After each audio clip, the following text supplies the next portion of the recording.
எப்பவுமே மீன் ஃப்ரை பண்ணி சாப்பிட்டு போர் அடித்தவங்க இந்த மீன் பொரிச்சது ட்ரை பண்ணி பாருங்கள்.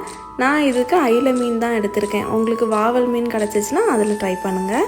மீனை நல்லா வாஷ் பண்ணிவிட்டு அது கூடவே 1/4 ஸ்பூன் மஞ்சள்தூள், 1 ஸ்பூன் மிளகாய்த்தூள், 1/2 ஸ்பூன் கரம் மசாலா, 1/2 ஸ்பூன் இஞ்சி பூண்டு பேஸ்ட்டு, தேவையான அளவு உப்பு, கொஞ்சமாக புளி தண்ணி ஆட் பண்ணிவிட்டு 30 நிமிஷம் மேரினேட் பண்ணிக்கோங்க. அதுக்கப்புறமா ஃப்ரை பண்ணி எடுத்து தனியாக வச்சுக்கோங்க. ஒரு கடாயில் 2 ஸ்பூன் எண்ணெய், 1/4 ஸ்பூன் சோம்பு, ஒரு பெரிய வெங்காயம், கொஞ்சமாக கருவேப்பிலை, ஒரு பச்சை மிளகாய் ஆட் பண்ணி வதக்கிக்கோங்க. வெங்காயம் வதங்கினதுக்கப்புறமா ஒரு தக்காளி ஆட் பண்ணி வதக்கிக்கோங்க.